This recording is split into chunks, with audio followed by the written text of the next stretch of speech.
저희 아버지가 대기업 회장이세요. 서울 강남구 청담동의 한 고급 레스토랑. 화려한 샹들리에 아래에서 20대 후반으로 보이는 여성이 자신만만하게 말했다. 그녀의 이름은 김지은, 29세.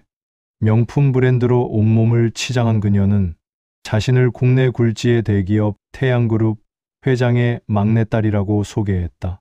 제 아버지 회사 시가총액이 2,100억 정도 되는데요. 저는 막내라서 좀 자유롭게 살아요. 그녀의 말에 함께 자리한 사람들은 감탄사를 연발했다. 그녀가 착용한 에르메스 버킨백, 까르띠에 시계, 샤넬 트위드 재킷까지 어느 하나 허투루 보이는 게 없었다. 게다가 그녀가 건넨 명함에는 태양그룹 전략기획실 이사라는 직함까지 적혀 있었다. 하지만 이 모든 것은 정교하게 짜인 거짓말이었다.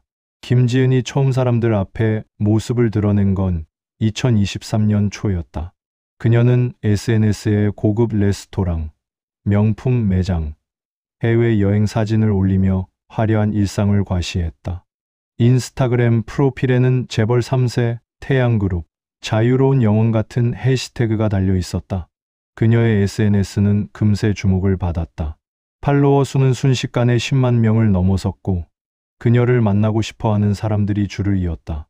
특히 창업을 준비하는 젊은 사업가들, 투자를 받고 싶어하는 스타트업 대표들이 그녀에게 접근했다. 재벌 3세와의 인맥이 사업에 얼마나 도움이 될까요? 저희도 그 기회를 잡고 싶었어요. 나중에 피해자가 된 한 스타트업 대표의 말이다. 김지은은 이런 사람들을 교묘하게 이용했다. 처음에는 친근하게 다가가 사적인 친분을 쌓았다. 고급 레스토랑에서 식사를 대접하고 명품 선물을 주기도 했다. 물론 모두 나중에 되돌려 받을 걸 계획한 투자였다. 김지은의 사기 수법은 단계적이고 치밀했다. 사실 그녀는 본격적인 사기 행각을 시작하기 약 6개월 전부터 철저히 준비했다. 먼저 그녀는 실제 재벌가의 생활 방식을 연구했다. 재벌 관련 뉴스, 다큐멘터리, 인터뷰를 샅샅이 찾아봤다. 그들이 쓰는 말투, 행동 방식, 가치관까지 분석했다. 재벌들은 의외로 돈 이야기를 직접적으로 하지 않더라고요. 대신 아버지 회사, 저희 쪽 같은 완곡한 표현을 써요. 그리고 항상 여유롭고 자신감 있는 태도를 유지하죠. 후에 경찰 조사에서 밝혀진 그녀의 진술이다. 그녀는 이런 특징들을 완벽하게 모방했다. 또한 그녀는 실제 대기업의 조직 구조와 용어도 공부했다.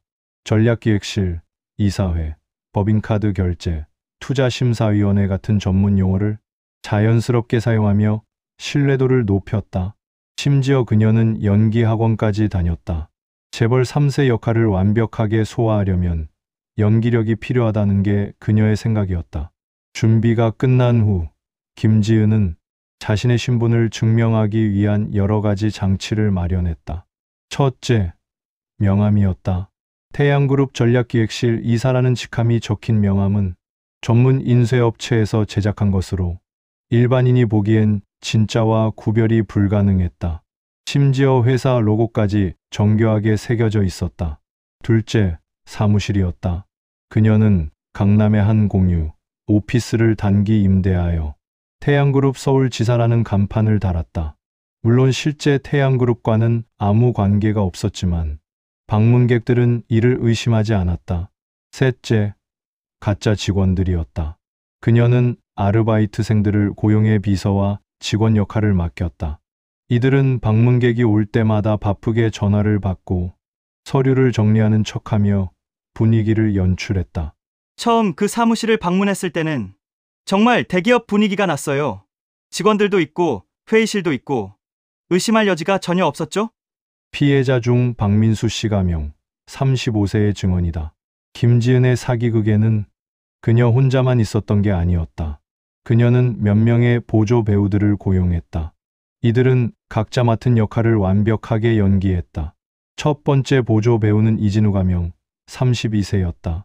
그는 김지은이 구인 사이트를 통해 만난 배우 지망생이었다. 김지은은 그에게 회사 홍보 영상 촬영을 위한 연기자라고 속이며 접근했다. 하루 20만 원을 주겠다고 했어요. 그냥 정장 입고 회의하는 척, 전화 받는 척만 하면 된다고 하더라고요. 이진우는 김지은의 제안을 받아들였다. 그는 태양그룹 전략기획실 부장 역할을 맡았다. 방문객들이 사무실에 올 때마다 그는 서류를 검토하고 직원들에게 지시하고 중요한 전화를 받는 척했다. 정말 대기업 부장 같았어요. 카리스마도 있고 말투도 그럴듯하고 나중에 알고 보니 연극 배우 지망생이었다고 하더라고요. 피해자 중 한 명의 증언이다. 두 번째 보조 배우는 대학생, 아르바이트생 3명이었다. 이들은 비서와 팀원 역할을 맡았다. 김지은은 이들에게 각각 시간당 2만 원을 주며 단기 홍보 이벤트 스태프라고 설명했다. 그냥 사무실에 앉아서 컴퓨터 치고 전화 받는 척만 하면 된다고 했어요. 누가 물어보면 네 이사님 하고 대답하라고 했고요. 이들은 자신들이 사기극에 동원되는지도 모른 채 역할을 수행했다.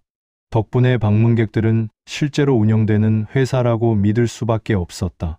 세 번째는 가장 충격적인 인물이었다.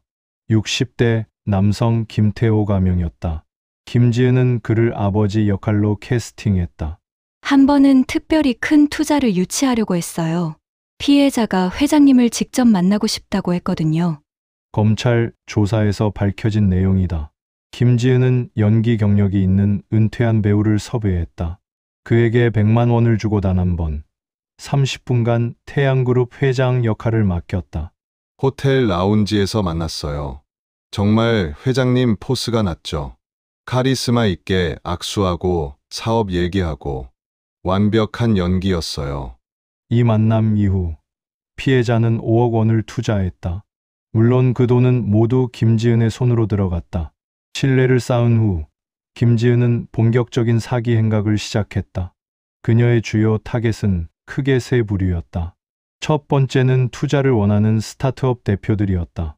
김지은은 이들에게 아버지 회사에서 유망한 스타트업에 투자하는 프로그램이 있다며 접근했다. 하지만 투자를 받기 위해선 선행 조건이 있었다. 투자 심사 비용으로 500만 원이 필요해요. 그리고 우리 회사 시스템에 등록하려면 등록비 1,000만 원이 필요하고요. 이건 나중에 투자금에서 제하고 드릴 수 있어요. 물론 이 모든 돈은 김지은의 주머니로 들어갔다. 투자금은 영원히 오지 않았다. 그녀는 아버지가 해외 출장 중이라 결제가 늦어지고 있다. 이사회 승인 절차가 복잡해서 시간이 걸린다는 식으로 시간을 끌었다. 두 번째 타겟은 명품이나 고급 서비스를 제공하는 업체들이었다. 김지은은 회사 임원들에게 선물할 명품이 대량으로 필요하다며 수천만 원 상당의 제품을 외상으로 가져갔다. 명품 시계, 가방, 의류 등이 그녀의 손을 거쳐갔다. 처음엔 소액 구매를 하고 즉시 현금으로 결제했어요. 그래서 신뢰가 쌓였죠. 그 다음부턴 회사 법인카드 결제가 늦어진다며 외상으로 물건을 가져갔는데 연락이 두절됐어요. 명품, 매장 관계자의 말이다. 세 번째는 개인 투자자들이었다. 김지은은 아버지 회사가 새로운 사업을 준비 중인데 개인 투자자를 소수 모집한다며 투자를 권유했다. 최소 투자금은 3천만 원. 그녀는 연 30% 수익을 보장한다고 약속했다. 재벌 3세가 직접 소개하는 투자처라니 믿을 수밖에 없었어요. 게다가 투자, 계약서까지 있었으니까요. 5천만 원을 투자한 이영희 씨가명 42세의 증언이다. 물론 그 계약서도 가짜였다. 시간이 지날수록 김지은의 사기 수법은 더욱 정교해졌다. 그녀는 피해자들의 심리를 완벽하게 파악하고 있었다. 가장 교묘했던 건 선별적 친절이었다. 김지은은 모든 사람에게 친절한 게 아니라 특정 사람들에게만 각별히 대했다. 이는 자신이 선택받았다는 느낌을 주기 위한 전략이었다. 처음 만났을 때는 별로 관심이 없어 보였어요. 그런데 제 사업 계획서를 보더니 갑자기 태도가 바뀌더라고요. 이거 정말 훌륭한데요? 우리 아버지가 좋아하실 것 같아요 라며? 피해자 중 한 명인 강민지 씨가명 29세의 증언이다. 이런 선별적 관심은 피해자들에게 특별함을 느끼게 했고 더욱 쉽게 신뢰하도록 만들었다.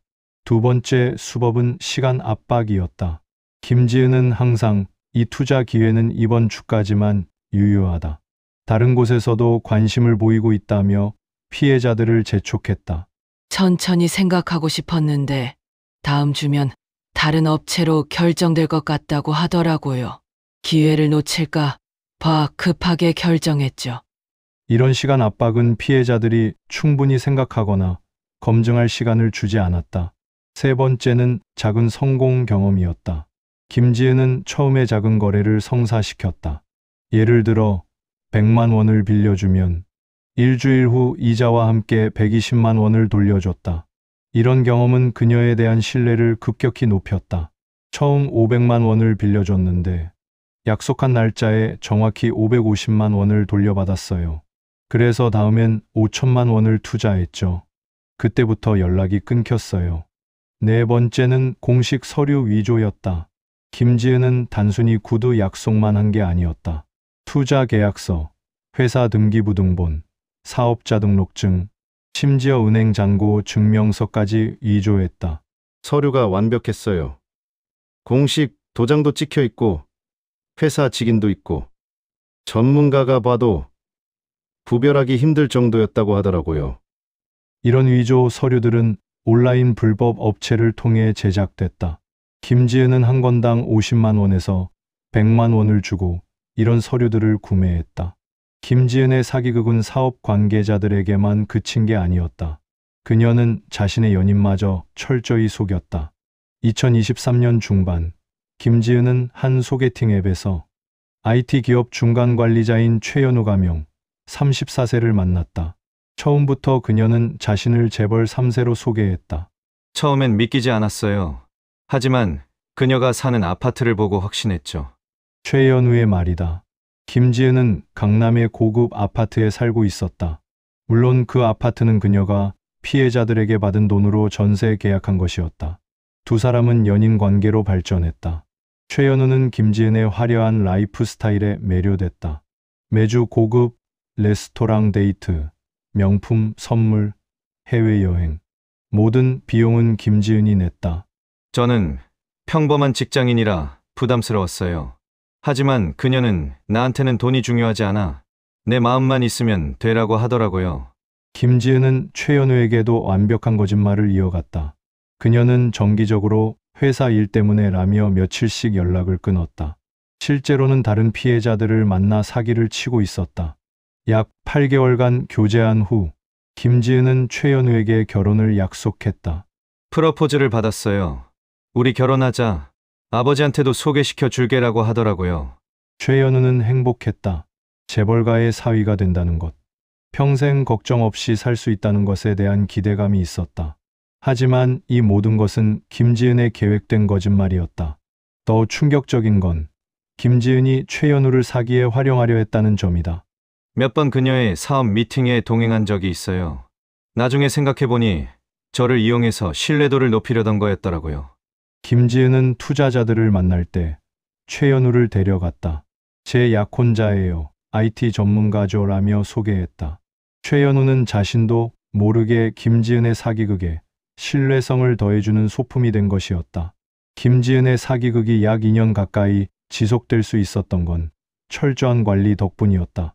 그녀는 엑셀 파일로 모든 피해자를 관리했다. 누구에게 얼마를 받았는지, 어떤 핑계로 시간을 끌고 있는지, 다음 단계는 무엇인지 등을 체계적으로 정리했다. 하지만 사기 규모가 커질수록 관리가 어려워졌다. 2024년 말, 피해자가 30명을 넘어서면서 그녀는 실수를 하기 시작했다. 첫 번째 실수는 피해자 A에게 한 말을 피해자 B에게 그대로 반복한 것이었다. 우연히 두 피해자가 만나 대화하다가 김지은이 똑같은 말을 했다는 사실을 발견했다. 그녀가 저한테 아버지가 유럽 출장 중이라 결제가 늦어진다고 했거든요. 두 번째 실수는 SNS 관리였다. 김지은은 여러 개의 가짜 계정을 운영했는데 한 계정에서 올린 사진을 다른 계정에도 올리는 실수를 했다. 날짜와 장소가 맞지 않는 사진들이 발견되기 시작했다. 세 번째는 보조 배우의 실수였다. 부장 역할을 맡았던 이진우가 실수로 자신의 실제 직업에 대해 얘기했다. 한 피해자가 우연히 그를 다른 장소에서 만났는데 그는 카페 아르바이트를 하고 있었다. 저기, 태양그룹 부장님 아니세요? 라고 물었더니 당황하더라고요. 그거 그냥 단기 알바였어요 라고 실토했어요. 이런 작은 균열들이 모여 거대한 붕괴로 이어졌다. 계기는 우연이었다. 피해자 중 한 명인 정민호 씨 가명 38세가 우연히 실제 태양그룹 임원을 만날 기회가 있었다. 그는 자연스럽게 김지은 이사님을 아느냐고 물었다. 김지은, 우리 회사에 그런 사람 없는데요. 그 순간 정 씨의 머릿속이 새하얘졌다. 그는 즉시 다른 피해자들에게 연락했고 함께 진실을 파헤치기 시작했다. 피해자들이 모여 조사한 결과는 충격적이었다. 김지은이 일했다던 사무실은 이미 계약이 만료돼 비어 있었다.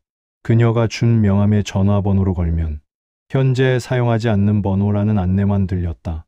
SNS 계정도 어느새 삭제된 상태였다. 우리가 속은 거였어요. 거의 2년 동안 완벽하게. 정민호 씨는 그렇게 말하며 분노를 감추지 못했다. 피해자들은 즉시 경찰에 신고했다. 경찰의 수사 결과 김지은의 진짜 정체가 드러났다. 재벌 3세는커녕 평범한 가정에서 자란 29세 여성이었다. 그녀는 고등학교 졸업 후 여러 아르바이트를 전전하다가 SNS를 통해 화려한 삶을 동경하게 됐다. 처음엔 그냥 명품을 입고 고급 레스토랑에서 사진 찍는 게 좋았어요. 사람들이 부러워하는 게 기분 좋았고요. 그러다 보니 점점 더 큰 거짓말을 하게 됐어요. 경찰 조사에서 김지은이 한 진술이다. 그녀가 착용하던 명품들은 대부분 짝퉁이거나 대여 서비스를 이용한 것이었다. 한 달에 50만 원만 내면 명품 가방과 시계를 돌려가며 빌릴 수 있는 서비스를 활용했다. 고급 레스토랑 사진도 실제로 식사를 한 게 아니라 로비나 입구에서 몰래 찍은 것이 대부분이었다. 해외 여행 사진은 더 가관이었다. 그녀는 한 번도 해외에 나간 적이 없었다. 모든 사진은 인터넷에서 다운받거나 사진 합성 앱을 이용해 만든 가짜였다. 명품 대여비, 사무실 임대료, 아르바이트생 인건비. 이 모든 걸 사기로 번 돈으로 충당했어요. 눈덩이처럼 불어나는 거짓말을 유지하려면 계속 돈이 필요했거든요. 김지은의 진술은 계속됐다. 김지은이 남긴 상처는 금전적인 것만이 아니었다. 피해자들은 심각한 정신적 트라우마를 겪었다. 거의 2년 동안 친구라고 생각했어요. 진심으로 대했고 그녀도 저를 아끼는 줄 알았죠. 그런데 그 모든 게 돈을 뜯어내기 위한 연기였다니. 사람을 믿을 수가 없어요. 피해자 중 한 명인 최수진 씨 가명 33세는 눈물을 흘리며 말했다. 스타트업을 운영하던 박민수 씨는 더 큰 타격을 받았다. 그는 김지은의 투자 약속을 믿고 직원들을 추가로 채용했고 사무실도 확장했다. 하지만 투자금은 오지 않았고 그가 선불로 낸 심사 비용과 등록비만 날아갔다. 회사가 부도 직전까지 갔어요. 직원들 월급도 못 주고 정말 힘든 시기였습니다. 5천만 원을 투자한 이영희 씨는 노후 자금을 모두 잃었다. 그 돈은 그녀가 20년간 모은 전 재산이었다. 은퇴 후 조용히 살려고 모아둔 돈이었어요. 이제 다시 일을 시작해야 할 것 같아요. 60이 다 됐어. 모든 진실이 밝혀진 후 약혼자였던 최연우는 엄청난 충격을 받았다. 거의 1년 반을 사귄 여자가 사기꾼이었다니. 그녀가 한 모든 말, 모든 행동이 거짓이었다는 게 믿기지 않았어요. 심지어 나를 사랑한다던 그 말까지도.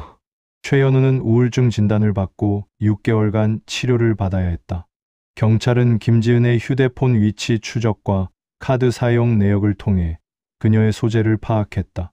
그녀는 제주도의 한 펜션에 숨어 있었다. 검거 당시 그녀는 피해자들에게 뜯어낸 돈으로 명품을 구매하고 있었다. 끝까지 사치스러운 생활을 하고 있었어요. 반성하는 기색은 전혀 없었죠. 수사를 담당한 형사의 말이다. 재판 과정에서 김지은은 자신의 행동을 정당화하려 했다. 저도 피해자예요. 어릴 때부터 가난하게 살면서 재벌들의 화려한 삶을 보는 게 고문이었어요. 왜 그들만 그렇게 살 수 있나요? 저도 한 번쯤은 그런 삶을 살아볼 자격이 있잖아요. 하지만 재판부는 이를 받아들이지 않았다. 피고인은 약 2년에 걸쳐 조직적이고 계획적으로 30여 명을 속여 15억 원 상당의 재산상 이익을 취했습니다. 피해자들이 입은 경제적, 정신적 피해가 막대하고 범행 후에도 반성하지 않는 태도를 보였습니다. 재판부는 김지은에게 징역 8년을 선고했다. 김지은 사건은 단순한 사기 사건을 넘어 현대 사회의 여러 문제를 드러냈다. 첫째, SNS가 만들어낸 허상이다. 김지은은 SNS를 통해 가짜 정체성을 만들었고 많은 사람이 그것을 믿었다. 화려한 사진 몇 장이면 누구나 재벌이 될 수 있는 시대. 하지만 그 이면에는 허무함과 거짓이 있다. 둘째, 재벌에 대한 맹목적 신뢰다. 재벌 3세라는 타이틀만으로 많은 사람이 그녀를 의심 없이 믿었다. 우리 사회가 얼마나 학력, 재력, 배경에 약한지를 보여주는 사례다. 셋째, 검증의 부재다. 피해자들은 김지은의 신분을 제대로 확인하지 않았다. 조금만 의심하고 확인했다면 막을 수 있었던 사기였다. 영함 하나, SNS 계정 하나로 사람을 믿어선 안 됩니다. 특히 돈이 오가는 관계라면 더욱 철저히 확인해야 합니다. 사건을 담당한 검사의 조언이다. 피해자들은 현재 김지은을 상대로 민사소송을 진행 중이다. 하지만 그녀에게 남은 재산이 거의 없어 피해 금액을 회수하기는 어려울 전망이다. 돈을 돌려받지 못하더라도 이런 사기꾼이 다시는 나타나지 않기를 바랄 뿐입니다. 피해자 모임 대표 정민호 씨의 말이다. 이 사건은 우리에게 중요한 교훈을 남긴다. 화려한 외면에 속지 말 것. 명품, 고급 레스토랑. SNS의 화려한 사진들은 얼마든지 연출할 수 있다.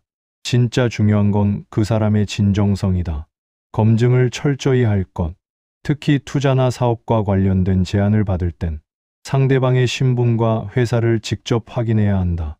명함이나 홈페이지만으로는 부족하다. 너무 좋은 조건을 의심할 것. 연 30% 수익 보장. 확실한 투자처. VIP 고객만을 위한 특별 기회 같은 말은 대부분 사기다. 김지은은 현재 교도소에서 형을 살고 있다. 그녀가 남긴 것은 15억 원의 피해와 30명의 상처받은 영혼들이다. 다시 태어나면 정직하게 살고 싶어요. 거짓말로 쌓아올린 삶은 결국 무너질 수밖에 없다는 걸 이제야 깨달았어요. 면회 중 그녀가 한 말이다. 하지만 이미 늦었다. 그녀가 저지른 죄는 절대 지워지지 않을 것이다. 2100억 재력가의 막내딸. 그것은 가장 화려하고도 잔인한 거짓말이었다.